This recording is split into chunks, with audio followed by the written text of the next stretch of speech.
Welcome back to Cosmic Conversations, your host for expansive discussions and timeless wisdom to help you navigate the deeply spiritual and wildly cosmic experience of being a human being on planet Earth. I am your host, Julia Phoenix, and my guest today, I'm so excited to introduce. This is Chelsey Turpening Coxsey, and she is a dream analysis coach and author of the Living Life Metaphorically series. And I'm just so excited to have you on today, Chelsey. So, welcome. Thank you. I'm excited to be here. Awesome. Yeah, I was so excited when you reached out because often I have clients coming to me sharing about dreams, talking about dreams. Sometimes when I'm working with people, I see that they have special gifts in the dream realm or that they're meant to work more in that space. And it's just not an area of expertise or really a lot of knowledge at all for me. I'm kind of in the dark, so to speak, about a lot of it. So I was just really excited to be able to share more with you and hear more from you about this beautiful work that you do in the dream world. Yeah, it is a very unique space. And I honestly, the more I get into dreams, the more magical it really becomes, and it's a very spiritualistic realm. Absolutely. And, I mean, I'm sure a lot of people have thought about this, but it's like you spend, let's assume you spend like 8 hours a night sleeping. What is that like? At least a third of our lives? Like Something like it's that. it, It's a lot, yeah. it's a lot of time that we are, you know, in these realms. And so to have that entire world be, I think for most people, almost completely in the dark as to their conscious awareness, is a little wild, frankly. Like, Oh yeah. when you think about it. Yeah, and it's sad because as a human race, we've always been fascinated by our dreams. Throughout Hmm. history, it has inspired spirituality. It has inspired world religions across the board. A Yeah. lot of our miracles and the biggest stories we have to tell come from the dreams or stem from it, even our mythology.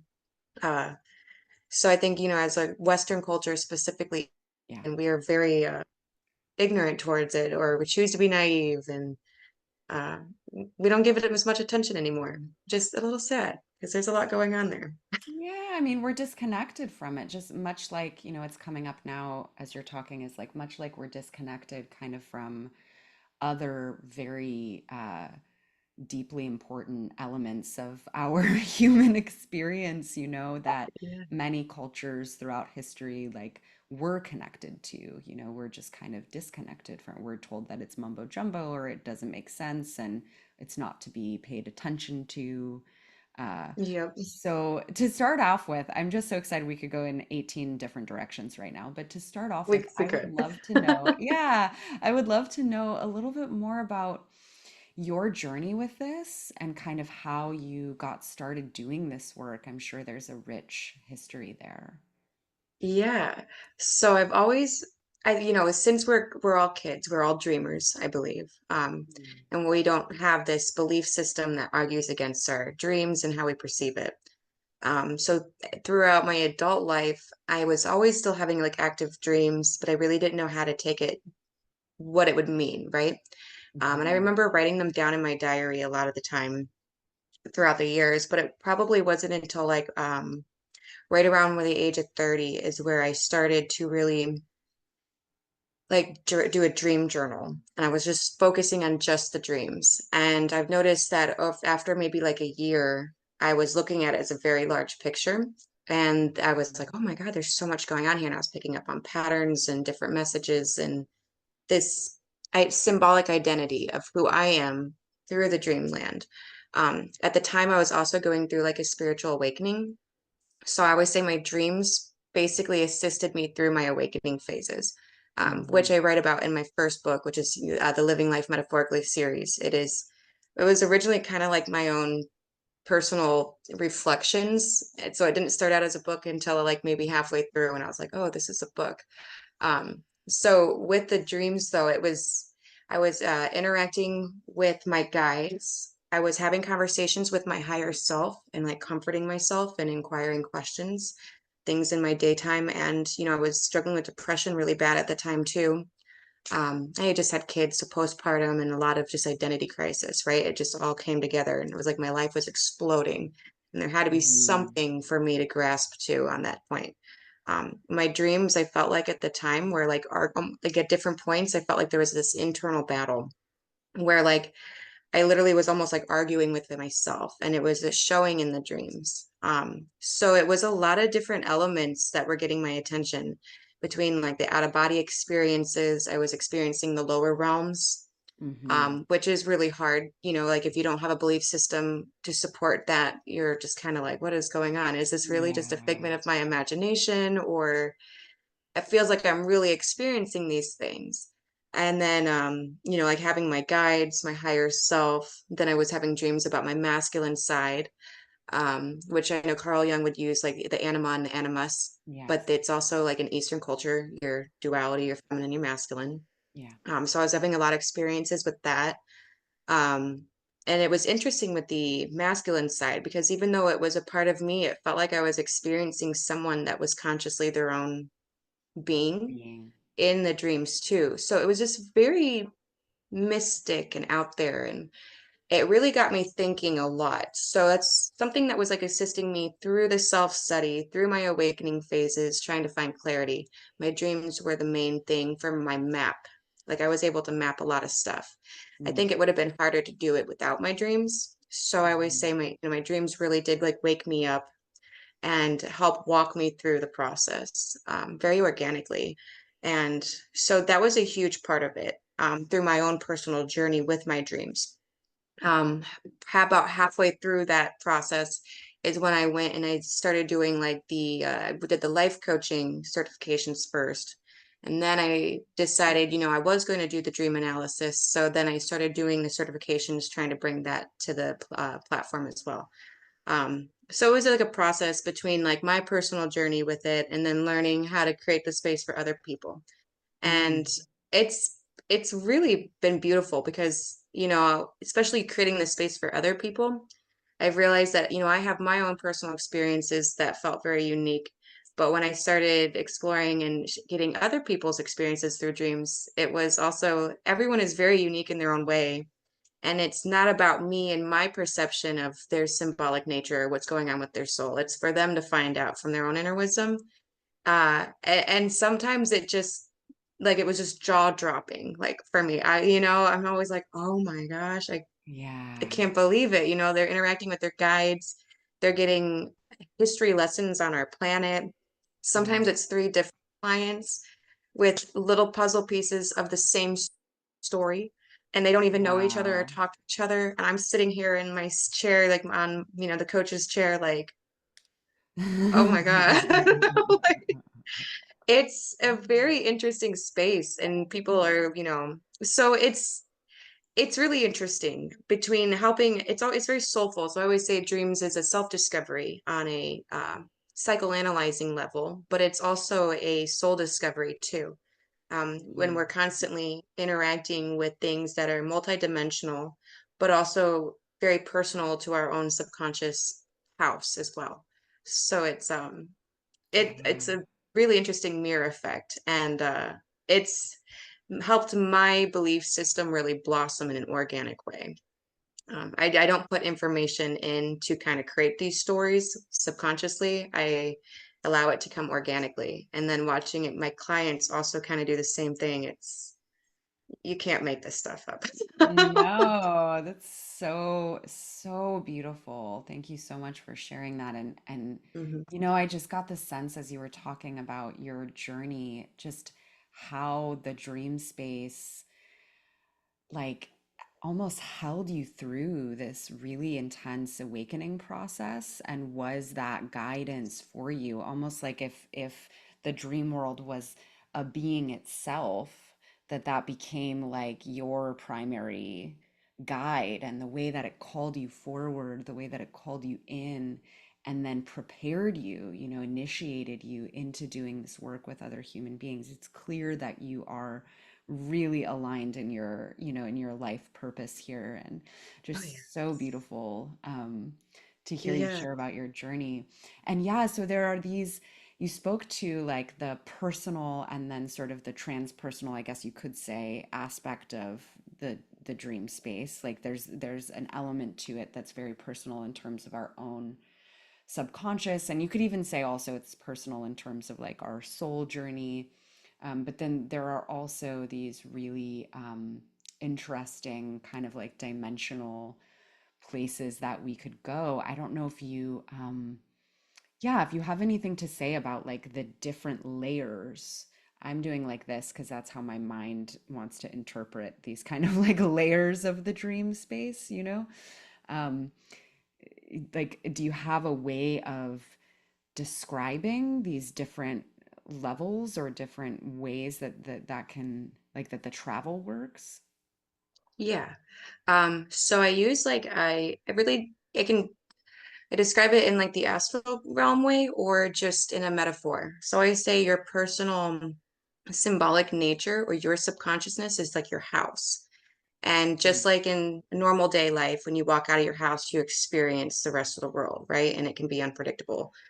You can run into good experiences, negative experiences, shared experiences that Yeah, you're consciously interacting with other conscious beings. yeah. When you are in your own personal house, I call that like almost like the first layer. Usually we are experiencing and processing our emotional um, anything emotional. We're processing our experiences, how we feel, our internal healing, things like that. Yeah. But it's also there, I always say there's a front door. So things can come into your house and you can go out of your house. But if you realize that there's a front door, you can manage that space a little better. Um, which, so like your guides can symbolically interact with you. They can be straight up just as they are, like, not disguising themselves, or they can appear and give messages in a very symbolic manner. Your house is a very symbolic nature. Um, Hmm. Now, when we tend to go out of that space, that's where you'd be experiencing like the astral realms or the spirit realms. And some that can be tend to look different. It can be symbolic, but a lot of time it's a very different flavor than what you would be experiencing in your own symbolic space, right? Because Right. what your subconsciousness is a symbolic language specifically for you. When you're in the spirit realm, it's slightly different. I'm sure More you've universal. yeah, very universal, Okay. different. Sometimes it can be very self-explanatory. Yeah. Yeah. And so that's kind of how the best way I describe it is I try to mirror it back in how we exist in today. Be like, okay, we all have our houses, they all have front doors, we know how to use Yeah. them and exit in and out and stuff. And it's just understanding the flavor of your subconscious language and then knowing when you're experiencing something consciously outside of yourself. And I always say deep down, you just kind of know. You Mm. like it's just, I like when I ask my clients if they're experiencing archetypes, if they're experiencing their guides, maybe a past loved one, I always ask, like, did you feel like that was you, or do you feel like that was something consciously outside of yourself? And they will tend to answer it right away and they know yes or no. They Yeah. know the answer deep down. So I try not to overcomplicate it, to where because like then later we can always say it mirrors back something personal to you, but it still could have been something consciously outside of itself. So it gets a Mm. little um trippy. Yeah, I love that. And I think, it's like oftentimes with these things, like we do really know, but sometimes we just need someone to be like, and Yeah.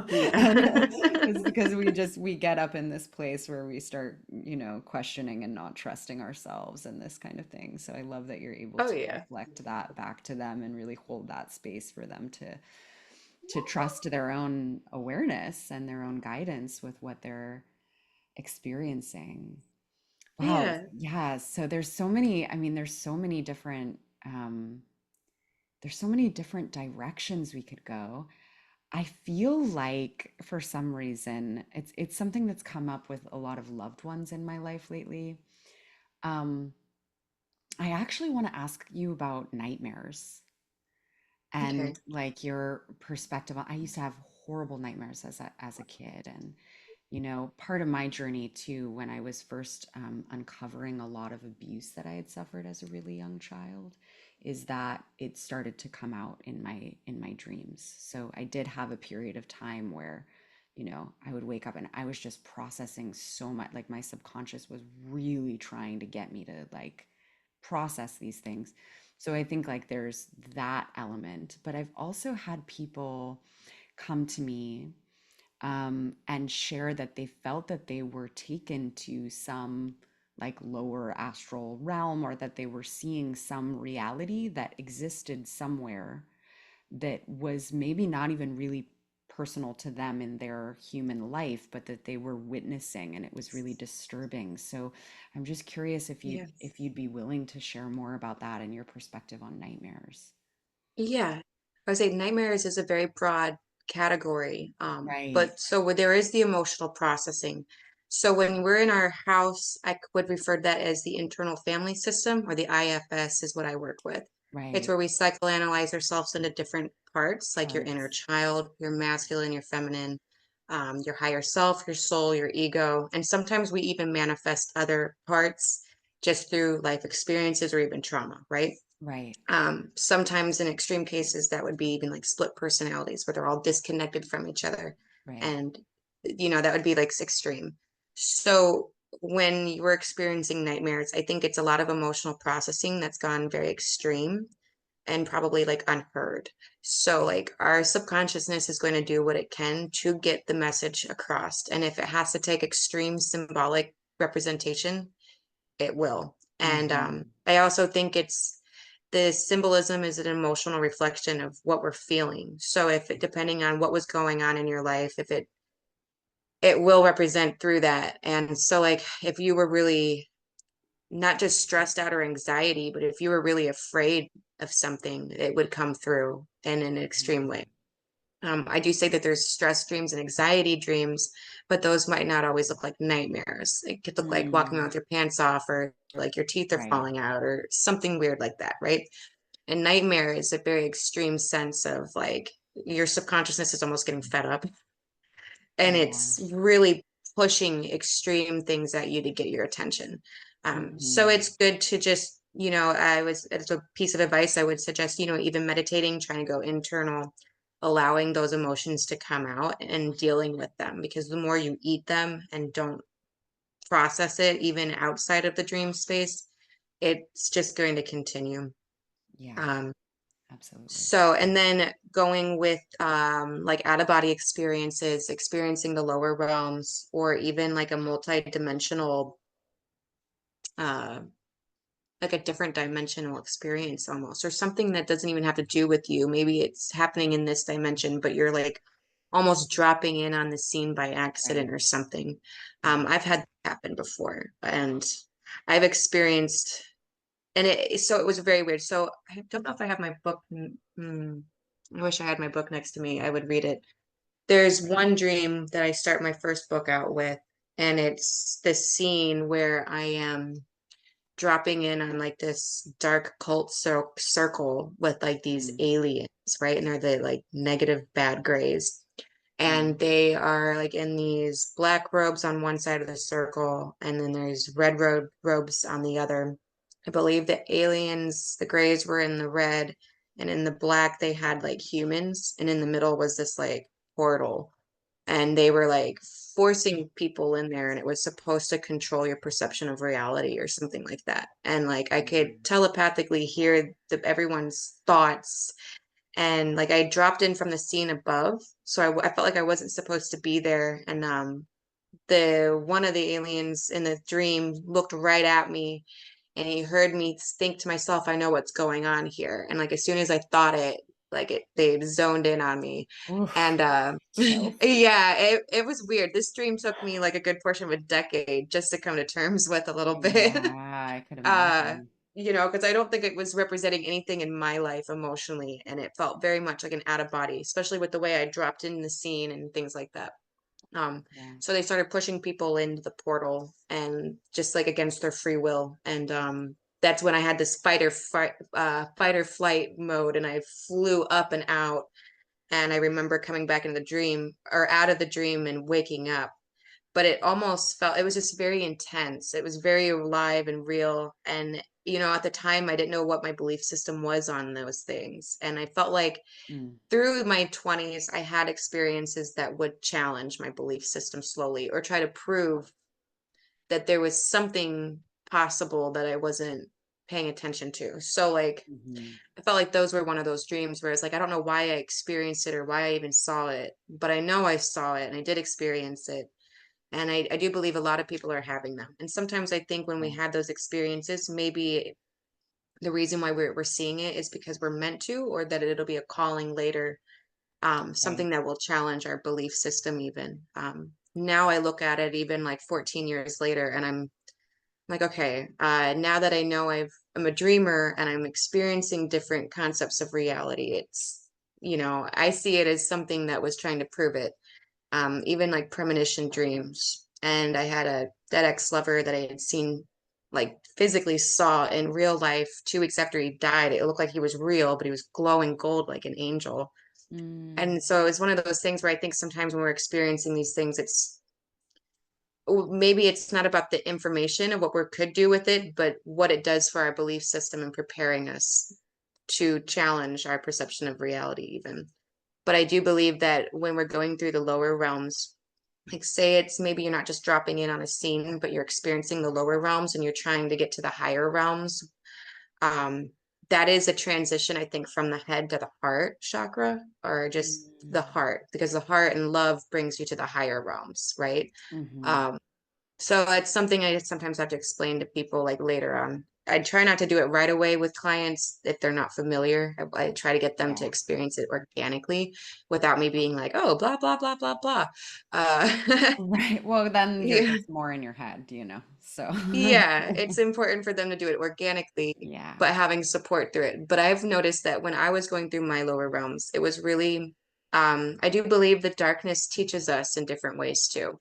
I love duality. So like, I'm not going to say it's a bad thing necessarily, but it Right. did teach me how to be resourceful. It taught me how to work with my guides. It taught me how to work with my aura.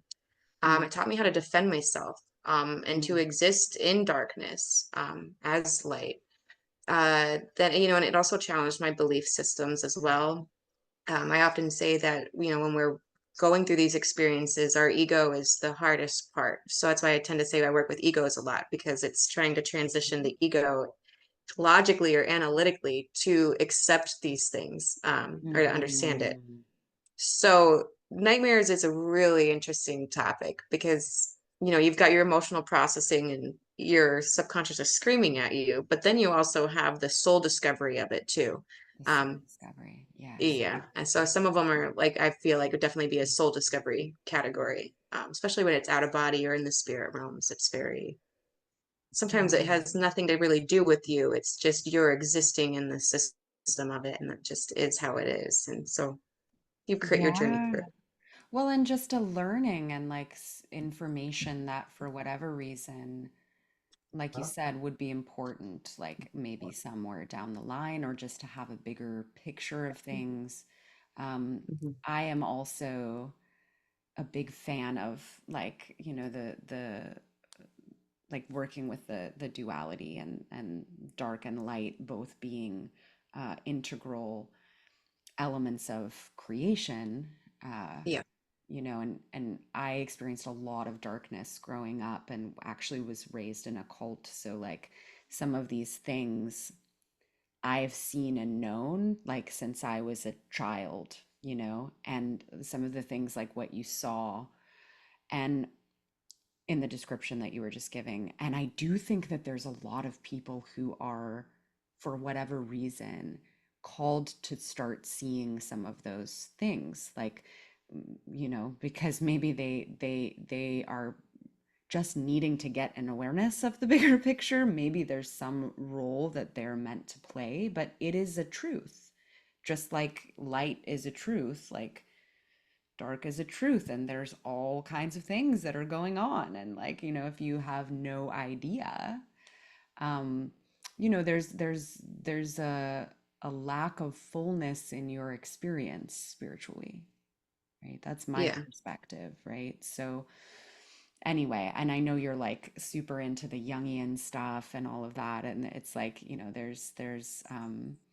there's some overlap there just in terms of like the principles of shadow work and this kind of thing. It's not something to be avoided. It's not something to be, Yeah. shied away from. It is something to be honored and looked at and experienced and integrated in whatever ways we're called to. So I really align with you there. Yeah, and I always say it's a mirror. Whatever is going on internally mirrors your external experiences, even metaphysically. Hmm. And there's a Absolutely. law of attraction with it all. I was battling getting over depression years ago, and I was having this awakening and this explosion within myself, but I was also experiencing the lower realms. I Yeah. couldn't really get to the higher realms until I had really resolved some of my own shadow work and kind of tapped into my heart even more on a Yeah. self-love. So it really is almost a mirroring process with Yes. what's the internal as the external, as above, so below. And Yes. yeah, Absolutely. Exactly. Okay, well, like talk to me about some of the higher dimensional experiences that are possible in the dream state then, going from there. they are so cool. Yeah, there's a lot of really amazing things there.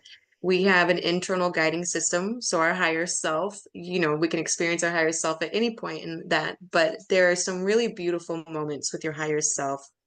And it's very multidimensional aspect, right? So like we can Yeah. get the guidance, the healing, we can interact with other people in this level too. But my most exciting experiences are with my guides. Um, oh, that was a loud bang. Sorry. Um, so I've noticed with my guides, they have been teaching me a lot. They will either suggest Mm. books for me to read in real life, which they're the Mhm. ones who got me into Carl Jung and originally. And Nice. yeah, but they've also were teaching me special abilities, topics of focus, how to use my third eye. Like I spent 3 months early last year where they were putting their hands over my eyes while I was sleeping, and they were telling me that I have to use my third eye to see. And it was weird, but after a while, I felt like they had done it for so long that I was able to have my eyes closed, but I was able to see past my eyelids or like through my third eye. So I was like looking around my bedroom with my eyes closed, Mm. um, things like that. And they were teaching me concepts that would challenge my belief system or teaching me things that I was trying to problem solve during the day, and they were helping bring clarity about it in my sleep. Yeah. Um, and it's not just one guide. I would come across several different guides, and they were always there kind of giving you higher levels of knowledge and stuff. Sometimes I'll forget it, sometimes I wouldn't, but I always know it's there in the file cabinet and it will be reaccessed or reactivated if needed. And Mhm. I've also seen it with my clients where they're getting like history lessons on our planet and like Yeah. basically trying to describe like Star Wars. There were, something with the Orion's constellation and how, it's affected, different planets in our galaxy, Oh including yeah. Earth. And Oh my oh, God. it was My so guides much have been trying. detail. I've had a whole, not in my dream state necessarily, although potentially in my dream state, and I just haven't remembered. But Yeah, because I have a sense that I'm extremely active in that space. It's just about remembering it for me. I just don't generally exactly. tend to remember. But anyway, that specifically the Orion Wars were coming up so heavily, like over the last couple of months. I've just Yep. been like seeing it in clients, feeling it in my body, being shown different things. So it's really interesting you bring that up. That was a story where I said three different clients were having puzzle pieces to the same story. It Oh, was it was yeah. that. It, They were it saying kept how coming up in like, my sessions too. That's so yeah, fascinating. Wow. it is Okay. fascinating. And they were saying, there were people, special souls that are being reincarnated and sent to the planet Mm, to help raise the vibration, how we have special abilities. They're trying to teach not just myself, but my clients their abilities.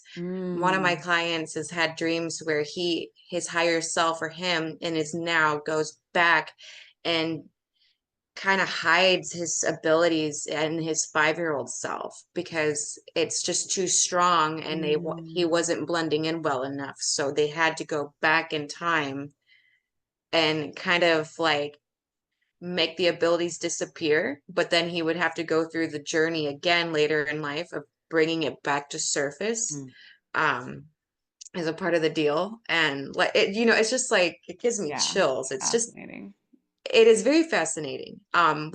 We are able to experience a lot of things. I've had people just, online through other groups of like Carl Jung groups tell me that they've seen me at some of these large like so in the astral realms you have the different special temples, right? Where you can go and Yeah, learn from like ascended masters and stuff. And yeah, I've seen this appear in dreams. But there was one where apparently I was listening to a Carl Jung lecture yeah. in my dreams.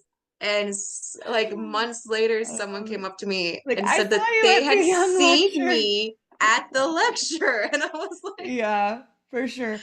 I have met it's people in interesting. person. I have 100% met people in person that are like, "Oh, there you are." Like, I know Yeah, you from the through dreams. astral, you know.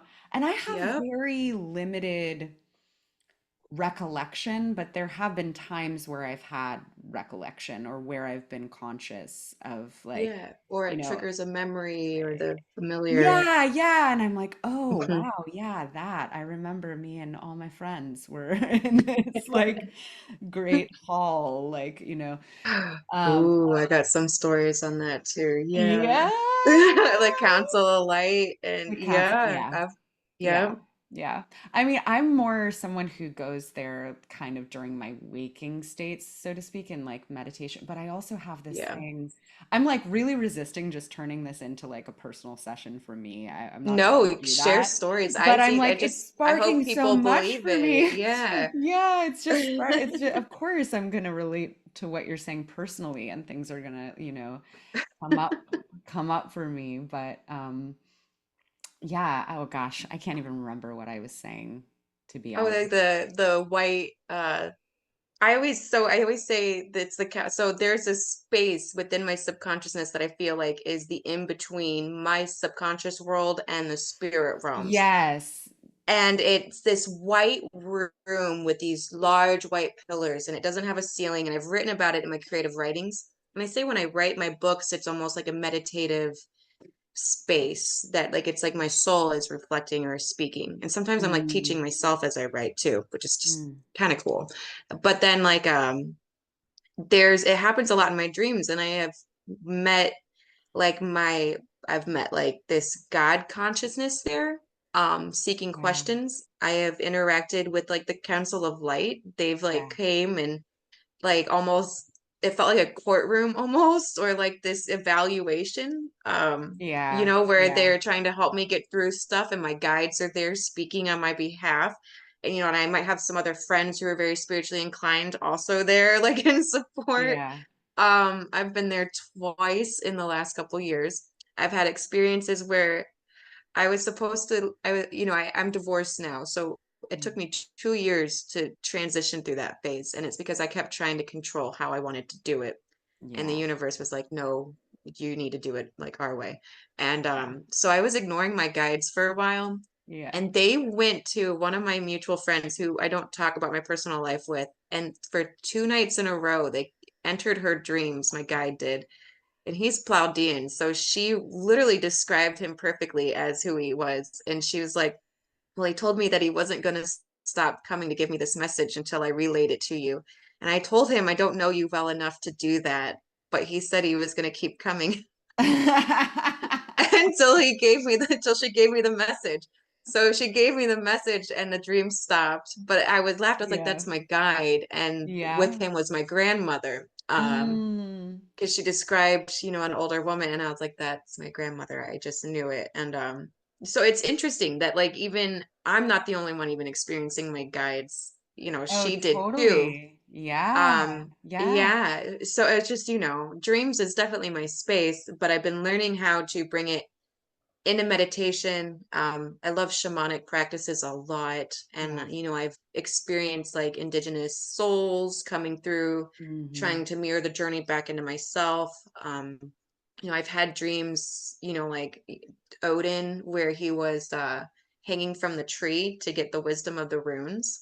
I had a dream like Mm. that a couple months ago where I had slit myself and I was hanging upside down from a tree, watching my blood drip into a pile of muddy water, and underneath it, I could see the runes, and I was like trying to get the wisdom of the, it's just the most, Whoa. dreams are interesting. There's so much going on in that space. Yeah. Um, and I'm not always doing it intentionally, but it's like my soul knows what it's doing, and sometimes I'm just there to Yes. experience it consciously. Yeah, absolutely. Yeah. And like I was saying, I do more of this kind of like travel or training like in more waking states, but there is this interesting thing that happens for me on an almost daily basis where it's like so I lie down and it's like I say I'm napping, but I'm Yeah. not really sleeping. I'm also not really meditating. I'm also not really awake. What it feels like is that it's actually different element. It's not like one like part of me that's just like, oh, this is my soul and it's going to this location. It's like I am moving in and out. Different parts of me are moving in and out of different locations. And then I get flashes of what I'm doing over here. And then I'm like shown like I'm doing something else over here. So it's a very interesting space, and I always wake up feeling somewhat rejuvenated actually, like which is not always the case for me with my actual sleep. But it's really interesting. I wonder what your sense is of what's going on there, like from your lens would be. Yeah. I think we can experience a lot of things at the same time. And that sounds like you're like in the twilight phase. I call that the twilight Yes, phase, the where you're twilight very phase. Yeah. conscious and you're in this in between, which is when a lot of people have out of body experiences or even like lucid dream or re-enter dreams easier. They tend to have, that might be like early morning or something, but it's learning Yeah. how to create that space in meditation or even just, like you say, like you're napping or laying and kind Yeah. of easing into it. Um, I think imagination's a huge part of this. Like people think it's like child's play and it's like not real, Mm, but it's almost like these daydreaming space too. Like I've noticed when I want to do like energy work or if I want to experience something or have my soul do something intentionally, I tap into that imaginative creative space and it's like it can consciously create in the twilight. And mhm. so and and so I do believe there's a lot to it, and like it's people underplay it way too much. So I think you can be doing a lot of different things at the same time. I do think we're very multidimensional. I think you can access these spaces even just by a thought, Mhm. and with the intention of thought. um, I've noticed that in the past when I used to practice with a small group of friends, we were trying to do like telepathic practice and like remote viewing. Mhm. Imagination was a huge part of that. Mm. Like, so I always say like, deep down, like even with the remote viewing, it's like, when you're talking on the phone with someone and you think you can picture where they're at or what they're doing, and you're Right, right. picturing it if you realize it or not. But when you put awareness to it and you lean into it more, you tend to actually kind of like work it as a muscle and you are actually kind of viewing them in a sense, um, which is fun. Yeah, gosh. I mean, super uh, fun and how fun to practice with other people, yeah, it is practice like with it is that. That's fun. fun.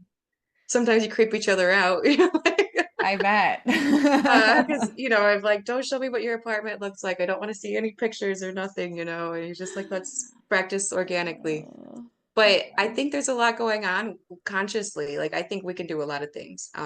Yeah. Like it's silly, but my dog died earlier this week and he's in the States and I Oh. had this feeling. Usually I see if something dies, I see it or interact with them. I haven't interacted with him yet. So I went through my own conscious awareness and like the imaginative space and I like felt like I took my soul out to go find him and kind of hug him and be like, I'm right here in case you couldn't find me. Like, Mhm. type of thing. And, I do think things like that work. And then when we look at even shamanic approaches or like primitive man or the spiritual leaders back then, they were using a lot of things like that too. So Yeah. I don't know. I think people should let their minds be as creative as they want, explore. I would, Yeah. it will be interesting. So yeah, I think you can be doing something over here, you could do something over there. I've had people tell me that like I walk into their dreams often, but I Hmm. don't do it intentionally and I don't always remember. Me So I've too. noticed that it's like my higher self. I always say Yes. she's always working behind the scenes Yep. if I'm aware of it or not. And they Yeah. just always describe her wearing the same outfit too. So like I will never tell you what color. Like I will never publicly say it. But if someone comes up to me and they're like, "Oh," and I'll be like, "Well, what was And then she you're like, wearing?" that's the color. I'm like, That's the "Okay, that's the vibe check. color." That's her. Yeah, I'm like, "Oh yeah, that was her." Oh, I love that. I love that. Yeah. I've had many people tell me that I came to them in dream states, and you were talking about kind of that knowing, like I've checked in, and occasionally it'll be like, okay, that was their subconscious like projection of me, and I can sense that. But a Yes. lot of the time it's actually like I mean it's a higher dimensional aspect of myself that has come to visit Yeah. them. I've also had dreams of teaching and learning. So I remember, I mean, some of these I do recall, like, and doing the work that I do in my waking life actually in dreams. So, like, I have had experiences of going and sitting with people and doing DNA activation on them, doing energy work with someone who was lying in a hospital bed that I didn't know this person, but Yeah. you know that was a thing that I did. So I don't know, it's so fascinating. There's so many different directions we could go. I think like I'm really wondering, not just for myself, although definitely for myself, but also for the other listeners, like if someone is wanting to deepen their relationship with their dreams, like what would you say is the best place to start? I'm keeping a dream journal. Hmm. Honestly, that is a good way to start tracking the details. So I always say dreams are like puzzle pieces. It's one dream is not its own separate meaning from the rest. They all build this very large Mm, picture together. Um, and then of course, when we're looking at like the internal family system, you'll notice that different parts, like your inner child, will have something to say. And that's where a lot of the shadow work will come into play. Your yeah. masculine side will ask things of you or want to bring awareness to certain things, right? Your Mhm. higher self, your soul, your ego. So I think a dream journal is a good space to start because then you can start to consciously see it all. Um, and I think when we put focus on our dreams, it creates more of that muscle of consciousness for it. So you will become more mindfully aware. So people Mhm. who say, "Oh, I never remember my dreams." As soon as you start paying attention to your dreams, it's going to open up like a water faucet and they're just going to start flowing out. It's just mindfulness and consciousness. You're trying to bring the consciousness into that space. So I think when we mindfully do that, Yeah, it might take a couple days for some people, but honestly, it's something we naturally do. Um, right, and right. even dreams that are small, fragmented that you don't think are important, write them all down. Write down how it makes you emotionally feel. Start connecting the dots on, like, if there was something going on in your daytime, you can even write a side note about it if it's important. If you don't remember the details of the dream, but you remember feeling a certain way, even write down the progression of it. Um, and so I think that's a great spot to start, especially for people who are just beginning. Um, and you'll wow yourself with some of those experiences too. And meditation is huge. I use meditation as a technique to bring out or tap back into dreams or to do dream reentry. You can have dialogue with certain characters. So like let's say you have a dream character that is you Mhm. and you weren't understanding or symbolic nature that you're like, well, what did the cat mean? Right. And you're like, okay. Yeah. And you just tap in internally and ask your soul, what does that mean? What did it represent for me? Don't overthink it. Whatever comes Mhm. to mind first is usually the right answer. The ego likes to correct yourself or be like, oh, that doesn't make sense. Let's rewrite that. And we're like, nope, Right. don't rewrite anything. Keep it as true as you possibly can to the Right. original. Um, yeah. And then, yeah, the dream reentry, having dialogue with yourself in meditation. If you've experienced an entity or something outside of yourself that you would like to even explore, you could do that in meditation. Try to create the Mm, space to go back and ask. I've had clients who have experienced like negative things, but they were experiencing it symbolically and through an entity. And it was almost like the mhm, entity was trying to show them stuff. And so when he asked his soul what it meant, the inner wisdom that came out was just really impressive. And like the ego never could have came up with a response like mm. that. And it was just such a deep shadow work response. It was absolutely beautiful. And like my clients love it. When you familiarize yourself with even like Carl Jung's works, like his red books and his black books that were published like in the last decade, he has a lot of internal dialogue between himself as well as the spirit realm. And it's kind of the same thing. And like some of my clients are like, I've always wanted to be able to do that. And now I feel like I can. Um, and we just do it right off the bat. We try not to, I pull out the inner wisdom. I don't want to overthink it. Yeah. Um, and I'm trying to think, there's so much. Uh, and if you're having a hard time remembering dreams, or if you want to set intention before you go to sleep, you could even meditate and fall into sleep. Mhm, That's a popular one where you're kind of grabbing onto the consciousness and trying to bring it into the dreamland with you with mhm, intention. You can ask your guides for help. They're always there to help assist. Your soul is always available too.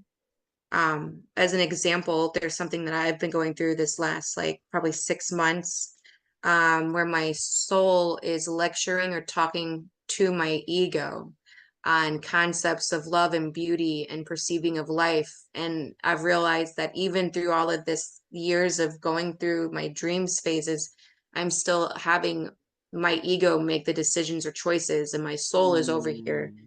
trying to show through symbolic lessons over and over again how the soul makes better choices than the ego. And that I should be letting the soul lead the path and not my ego. And I'm like giggling because it's like it's almost like a couples therapy, like some kind of like mediation that's happening. Like there's an yeah, integration, right? But getting those two aspects of the self on the same page, which is really a lifelong process, the fact that that yeah, could just happen in dreams, yeah. is We pretty rad. Yeah, it's interesting to see the dialogue in your Yeah, own yeah. self. You're like, okay, and it makes sense. And I always say, people always say you have to kill the ego, and Mm, I believe at the end of the day, the ego or your analytical side wants to support the rest of the system, but yeah. it's so used to managing everything and going off of its own belief systems that it's very limited. So Yeah, when you're nurturing, like say we got the two wolves, feed one is what I think the old saying totally. is. Say feed them both. You can Yeah. your ego can and will support your soul. Your analytical side will support your intuition. They just want to be on the same page and understand. And your intuition usually takes bigger leaps and jumps because it just intuitionally knows the truth, where your Mm-hmm. analytical side needs to be fed the right information to support it. Mm. So that's always been a balancing act that I've enjoyed personally but it's just funny to see how they still have dialogue even in the dreams. Like in one dream, the soul was trying to explain how the ego will view beauty physically, Mm. and it'll be very limited. So in the dream, there was a man with very large clown feet. But Okay. so, he looked deformed, but when I interacted with him, he felt like love. Mm. And it was this idea that the ego will view something as deformed or not right, but the soul will feel what really is there in the essence of it. And Mm. they're viewing very differently. And, I had a lot of dreams like that in the past, or like going with the flow with water current. My soul will use Mhm. water a lot as representation of flowing through life in a metaphorical way. So, it's That's it's cool. really beautiful, honestly, when you look at yourself in that space and you see and you recognize your internal parts. So you can psychoanalyze yourself into all these different things. Like I am no longer I am we, it feels like, there's a lot going Oh on in here. yeah. Yeah. And I mean, that's awakening. I really relate to that one. We're right. So all it's we. very interesting.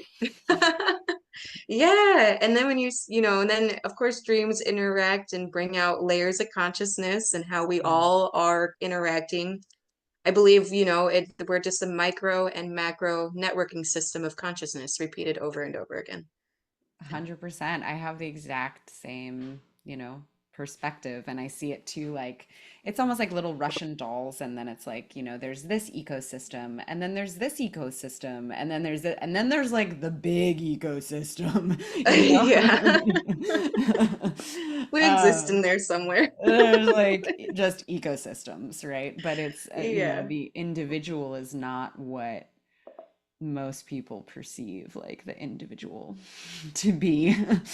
um Oh yeah. wow, this is just all so so fascinating and so important, so special.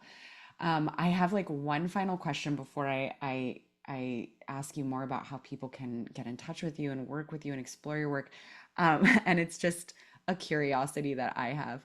Do you have like Pisces or 12th house placements in your chart? Like, what is your astrology like? Okay. I'm a splatter chart. I'm all over. I know Oh, I've you're got all over. Scorpio and Pluto are in the 12th. Hold Okay. on. I'm so sorry. I got it right here.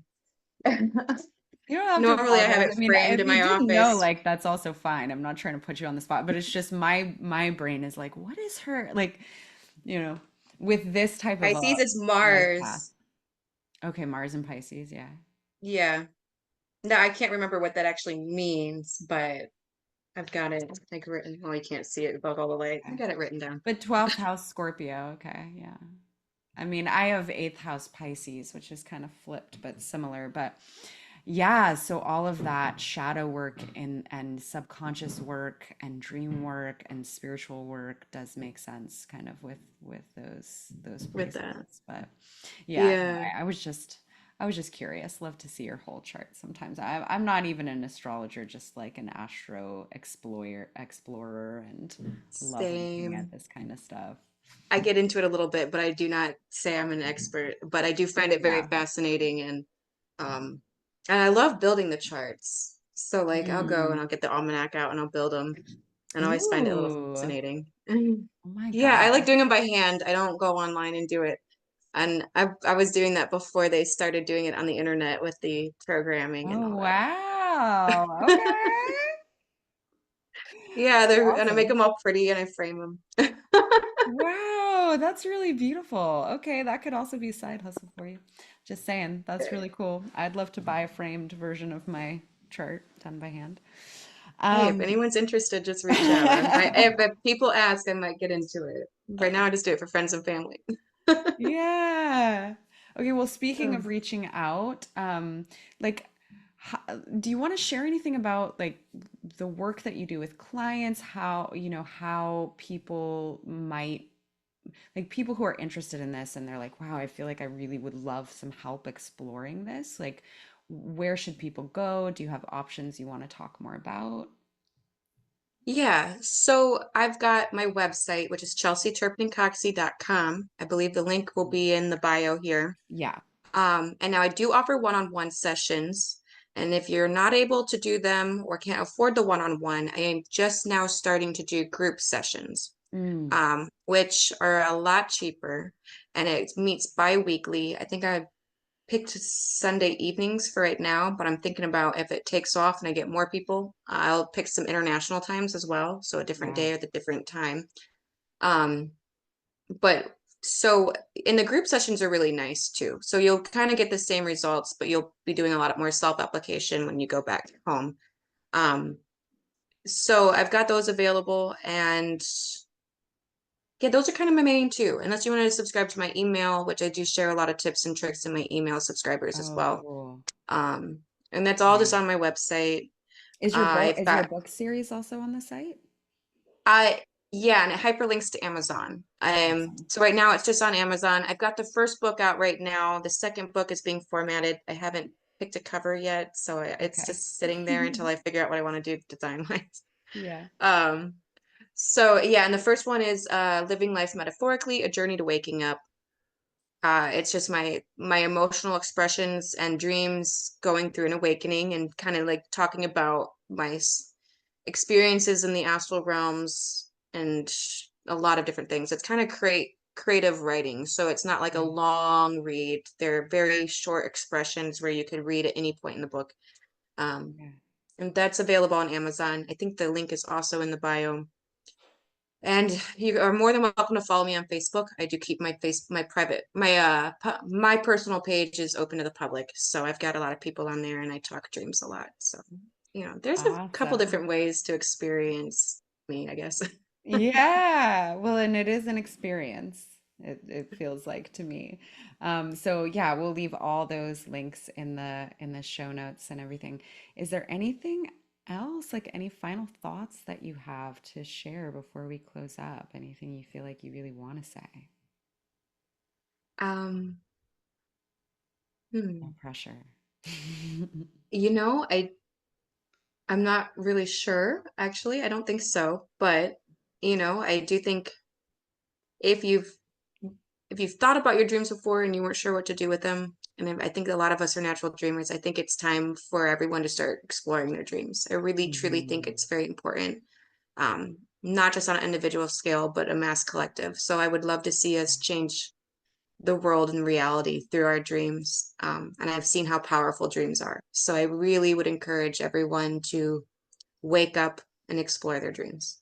Wake up and explore your dreams. Well, I know I'm personally feeling very inspired. I can't wait to start my dream journal again. Particularly what you said about the pattern recognition and each dream being a part of a greater whole. That was like revelatory for me to hear that. And I'm just really looking forward to diving in more for myself. So I want to thank you so much, Chelsey, for coming on and just sharing with me and sharing with all of us like your incredible brilliance in this domain. Again, it's just I really feel, this mastery that you have and this um, yeah, just the alignment with this as such an important part of your gift to the world and your mastery. And so I'm just really grateful to have gotten the chance to sit down with you and share and explore more. Thank you. I'm happy to be here. This was a really nice conversation, and I could talk dreams all day. I know. Well, we might have to have you on again. Okay, thank you so much, Chelsey, and thank you everyone for tuning in. All right.